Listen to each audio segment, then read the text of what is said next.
భక్తి ప్రచారం అనేది చేయాలి, చాలా అవసరం. మనకు కలిగిన అనుభవాల్ని అందరితో చెప్పుకుంటే ఆ భక్తి అనేది పెరుగుతుంది. ఎక్కడికో దేవస్థానానికి వెళ్ళొచ్చాం, మన పనులేవో అయ్యాయి, మనం చెప్పుకోవాలి. అదేగా మనం భగవంతుడికి ఇచ్చేది సమర్పణ. చెబితే వాళ్ళు వెళ్తారేమో, వాళ్ళకి అట్లాగే కదా అన్ని క్షేత్రాలు ప్రచారం అయింది. ఏమండి, అవునా కదా? మనం స్వామిజీ వారిని చూసాం, పరమానందం పొందాం, అందరికీ పోయి చెప్పాలిగా, చెప్తాంగా. ఒకసారి వెళ్ళండి, మైసూర్లో చూడండి స్వామిజీ వారిని, ఆనందం కలుగుతుంది, మీ కష్టాలు దూరం అవుతాయి, చెప్తాంగా. చెప్పాలి. మనం అందరం కలిసి చాముండి కొండకి వెళ్ళొచ్చాం. ఎందుకు? చాముండి అమ్మవారు ఇక్కడ లేదా? ఉంది.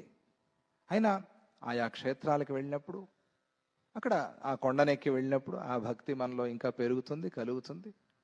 ఉంటారుగా భక్తులు కావాల్సిన వాళ్ళు. అట్లా ఆయా క్షేత్రాల గురించి మనం చెప్పటము, వెళ్ళి రావటం అనేది దేశానికి చాలా అవసరం.